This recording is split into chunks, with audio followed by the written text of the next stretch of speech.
जिल्ह्यातला शिरूर तालुका काल गोळीबाराच्या घटनेनं हादरलाय. शिरूरमधील करडे घाट परिसरात दोन गुन्हेगारी गटांमध्ये झालेल्या वादातून थेट अंधाधुंद गोळीबार करण्यात आलाय. या टोळी युद्धात सराईत गुन्हेगार विशाल काळे याची निर्घृण हत्या करण्यात आली आहे.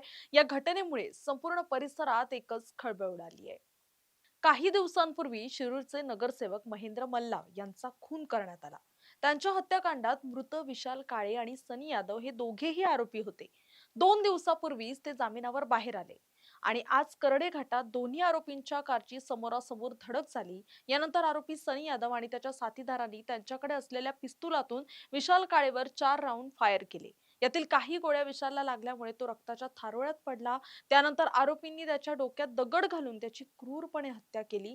या सगळ्यात केदार चंद्रकांत झाडगे आणि उमेश अनिल जगदाळे हे जखमी झाले असून त्यांच्यावर रुग्णालयात उपचार सुरू आहेत. भर रस्त्यात झालेल्या या हत्याकांडामुळे संपूर्ण शिरूर तालुक्यात प्रचंड खळबळ उडाली आहे.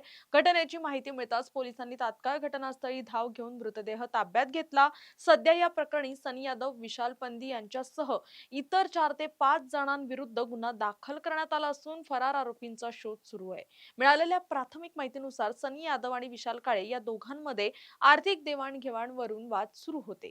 त्याच वादातून विशालला गाठून त्याच्या आणि त्याच्या मित्रांवर जीवघेणा हल्ला सनी यादवनं घडवल्याचं बोललं जात आहे. मात्र हत्येमुळे टोळ्यांमधील वर्चस्वाचा वाद पुन्हा एकदा ऐरणीवर आलाय.